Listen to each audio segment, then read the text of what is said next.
Gimana caranya seorang anak yang underprivileged bisa beli motor, beli MacBook, dan beli iPhone di masa kuliahnya?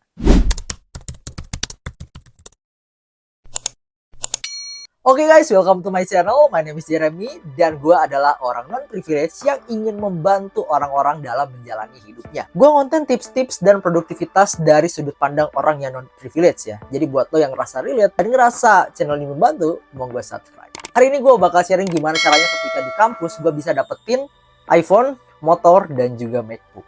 Yang pertama, gue danusan atau jualan gorengan ya. Basically gue suka jualan dari dulu, dari SD bahkan, dan SMA lalu di kuliah. Di sini gue berjualan risol, perharinya gue bisa dapat untung itu 30-50 ribu gitu, tergantung lama kelas dan berapa banyak yang gue bawa. Ini ngebantu gue banget untuk makan sehari-hari ya, bahkan ada surplus juga. Jadi ketika nggak dapat uang dari orang tua, gue masih safe karena ada dari uang danusan ini atau jualan gorengan ini. Kalau bisa jualan apapun, gue ngambil dari vendor dekat kampus, lo explore aja. Biasanya di tiap kampus lo pasti punya vendor masing-masing. Kuncinya buat lo sukses pakai cara ini adalah, pertama, lu nggak tahu malu.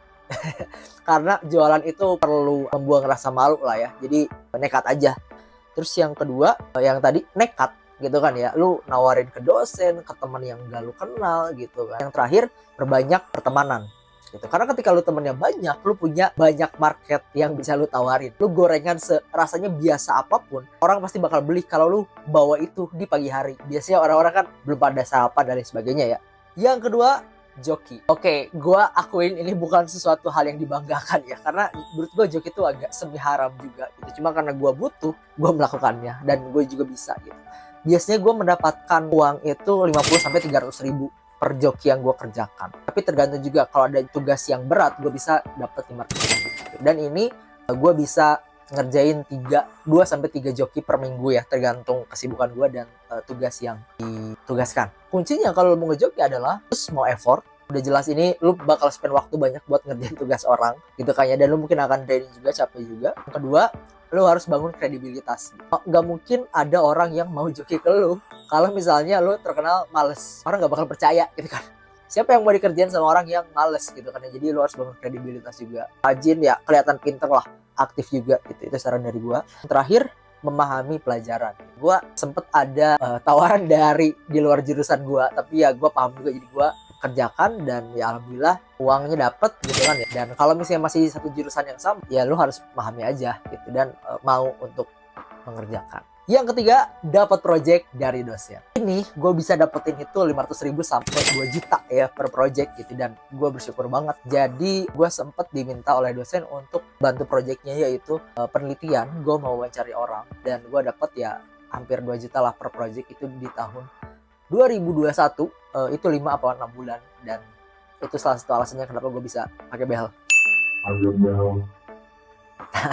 Untuk kunci biar lu bisa melakukan hal ini adalah dekat dengan dosen. Udah jelas, dosen gak bakal nawarin ke orang yang diem-diem aja gitu. Jadi di sini orang mungkin bilang ini menjilat apa gimana ya, tapi kalau gue menganggapnya ini ya cara gue survive ya harus dekat sama dosen juga, karena basicnya gue bukan orang yang dasarnya pintar dari lahir juga. Jadi gue effortnya dekat dengan dosen juga dan aktif di kelas. Yang kedua, itu bangun kredibilitas juga, sama kayak joki tadi. Orang gak bakal nawarin pekerjaan kalau kredibilitas lu jelek gitu kan ya. Jadi lu harus bangun kredibilitas itu dengan apa ya? Lu terkenal tanggung jawab sama tugas lu, kooperatif lain sebagainya gitu kan. Karena kalau lu udah sekali dianggap wah lu beban kelompok misalnya gitu, lu udah gak bakal bisa, lebih sulit lah buat dapat kepercayaan seperti ini. Ketiga adalah, kalau lu deket sama dosen tapi nggak ditawarin, lu bisa mempromosikan diri lu. Gue sempet kayak gitu juga. Jadi setelah project yang pertama ini, gue nggak dapet project lagi, tapi gue deket sama salah satu petinggi di fakultas gue gitu ya, dan gue mempromosikan diri gue. Bu, saya lagi looking for opportunity nih gitu, saya bisa bla bla bla bla, kalau ada project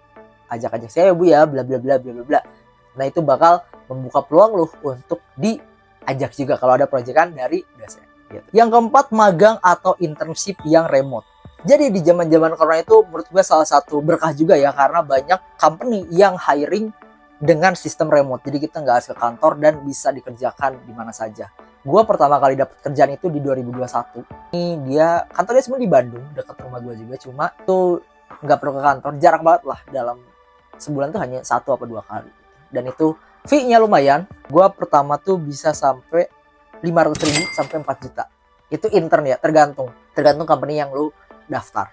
Nah sebenarnya nyari intern ini susah-susah gampang ya. Gua bangun portofolio gue dari masa kampus. Jadi alhamdulillah ketika mencari panggilan ada aja gitu ya. Gue sempat menang lomba segala macam gitu. Sebenarnya kuncinya buat dapetin magang itu adalah lu harus explore dari berbagai macam platform job portal gitu ya. Ada Glean, ada LinkedIn, ada Deals Job, ada Jobstreet, macam-macam lah. Itu lu harus explore juga. Itu tuh ya lu harus punya skill yang bisa dijual. Jarang banget orang mau hire sama orang yang mediocre gitu, kecuali lu punya orang dalam. Gue memang alhamdulillah ada skill yang menonjolnya gitu. Yang terakhir adalah lu harus pinter manage waktu. Kalau lu lagi kuliah, lu magang, itu pasti bakal ngabisin banyak waktu. Lu harus terbiasa manage waktu. Kalau gue alhamdulillah terbiasa karena gue banyak organisasi juga dulu di kampus dan waktu itu kuliahnya remote. Yang kelima, dapat beasiswa. Gue nggak mau munafik ya, gue bisa kuliah tuh karena beasiswa juga. Gue dapat beasiswa namanya bidik misi. Mungkin kalau sekarang tuh KIPK ya. Jadi gue kuliah nggak perlu bayar, terus gue juga dapat uang saku 600 sampai 700 ribu per bulan. Ya ini uang gue bersyukur, tapi ini kalau untuk survive kuliah, ngekos dan makan kayaknya kurang deh. Makanya gue masih cari kolam lain buat dapetin uang kayak tadi gitu ya, jualan dan segala macam. Nah ini tipsnya sebenarnya kalau lu mau dapetin beasiswa. Kalau lu nggak pinter, lu harus miskin. Nah, gue bidik misi ini emang khusus yang miskin gitu kan ya. Jadi kalau lu misalnya tidak miskin ya, lu harus stand out, lu harus pinter gitu kan ya. Banyak beasiswa yang bisa didapetin di kampus-kampus PTN ya, khususnya kalau swasta gue kurang tahu. Jadi memang ya itu hanya itu aja opsinya. Lu harus stand out ketika semester awal ya, lu explore segala macem biar lu tahu banyak gitu sih. Yang terakhir adalah gue ikut lomba. Tiap lomba gue biasa menang itu 500 sampai 2 juta ya. Gue sempat menang lomba script writing, menulis skrip, terus stand up comedy gue pernah juga, terus pitching juga gue pernah gitu, dan lain sebagainya lah. Karya tulis ilmiah juga gue pernah, tapi gue nggak menang. Di sini gue mau kasih pesan sama lu, ketika lu ikutan lomba atau kompetisi atau apapun, lu nggak usah takut gagal. Nggak usah, sumpah nggak usah. Karena ketika lu gagal, ya itu bakal jadi pelajaran juga buat lu. Karena gue juga sebelum menang pertama kali, gue tuh kalah berapa kali ya, 4 sampai 5 kali gue ikut lomba pantun apa puisi gue sempat pernah, terus karya tulis ilmiah, terus apalah gue sempat beberapa kali ikut lomba gitu. Dan bahkan gue sempat lomba pitching program TV juga, program TV di tahun pertama gue gagal tuh. Tapi di tahun kedepannya gue evaluasi dan gue ikut lomba lagi dan alhamdulillah jadinya juara 1. Jadi buat lu ketika gagal jangan patah semangat, coba aja terus. Karena ketika lu udah lulus, opportunity buat ikutan lomba itu jauh lebih sedikit. Jadi jangan lupa untuk ikutan lomba. Ya kuncinya sebenarnya yang pertama yang tadi gue bilang, gak usah takut kalah.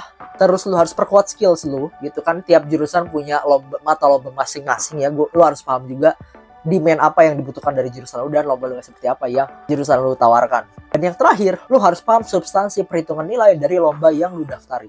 Gitu. Karena ketika lu bikin sebuah project, sebuah tulisan, sebuah lomba bagus, tapi itu kriterianya tidak pas dengan kriteria penilaian lombanya, lu bakal tetap gagal gitu. Karena gue sempat menang lomba script writing di UGM, skenario, itu ada yang tulisannya lebih menarik daripada gue, menurut gue ya. Tapi dia nggak juara, malah gue yang juara. Karena yang gue lihat adalah gue lebih dekat dengan substansi dari lomba tersebut. Gue lebih relate sesuai dengan tema dan lain sebagainya. Gitu sih. Oke, jadi itu adalah beberapa hal yang gue lakukan di masa kuliah agar gue bisa survive di perkuliahan. Gue yakin banyak juga dari lu yang punya tips-tips lainnya gitu ya, yang mungkin gue tidak terpikirkan. Boleh lu share juga di kolom komentar, siapa tahu bisa membantu orang banyak juga gitu ya. Kalau lu terbantu sama konten ini, jangan lupa subscribe. Kalau lu mau bertanya, jangan lupa komen di kolom komentar. Dan jika lo merasa konten ini bermanfaat, lo boleh share ke teman-teman. Gue Jay Octav, I'll see you on the next videos. Thank you.